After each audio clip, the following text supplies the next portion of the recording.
စင်စွဲခိုးယူမှုကြောင့်ဒေသခိုင်များ၏ဖမ်းဆီးခြင်းကိုခံခဲ့ရသောအမျိုးသားတဦးဒေသခိုင်များ၏ဒေါသနှင့်အပြစ်ပေးမှုကြားတွင်ထိတ်လန့်ွယ်အဖြစ်ရတစ်ခုစတင်လာပါသည်ထိတ်လန့်စရာအခန်းအပြစ်ပေးမှုကိုမြင်တွေ့နေရသော Nick သည်နောက်တစ်ယောက်ဟာသူကိုယ်တိုင်ဖြစ်လာနိုင်သည်ကိုခံစားသိရှိနေပြီးစိုးရိမ်ပူပန်မှုများကြီးထွားလာပါသည်အမဲလိုက်ကိုစတင်ခြင်းNick ကိုတော်တဲ့သူခေါ်ဆောင်သွားကြပြီးမြို့နယ်ခေါင်းဆောင်ကအချက်လက်တစ်ခုကိုပြစ်လွတ်ကအမဲလိုက်ပွဲကိုတရဝင်းစတင်လိုက်ပါသည်အပူဒဏ်ပြင်းထန်သည့်အာဖရိကတော်တဲ့တွင် Nick သူမောပန်းလာတော့လေမရက်တန်နိုင်ပါပထမဆုံးတိုက်ပွဲ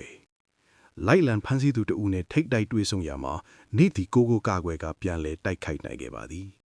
အဲ့ဒီဖြစ်ရကြတော့လိုက်လံဖမ်းဆီးမှုကပိုမိုပြင်းထန်လာပါသည်အသက်ရှင်မှုကြိုးစားခြင်းNick ဒီခဏအနားယူကလိုအပ်တယ်လို့ကိုယ်တိုင်ပြင်ဆင်ပြုလုပ်ရင်အသက်ရှင်မှုကြိုးစားပါသည်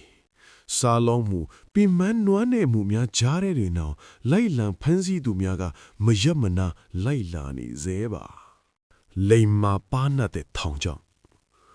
ပုံနေုံနဲ့မရကြောင်တိရှိလာတဲ့ Nick ဒီပတ်ဝန်းကျင်ကိုအတုံးချကထောင်ချောက်တစ်ခုဆင်ထားလိုက်ပါသည်ရန်သူကတတိလက်လို့ဝင်ရောက်လာသည့်အချိန်မှာတော့ Nick ဒီတိတ်တဆိတ်အချီနီကိုပြောင်းလဲနိုင်ခဲ့ပါသည်အဆုံးသတ်အတရှင်ရဲ့အတွက်တိုက်ပွဲဝင်ရသော Nick ရဲ့ခရီးဟာဒီနေရာမှာပဲမပြီးဆုံးသေးပါဘူး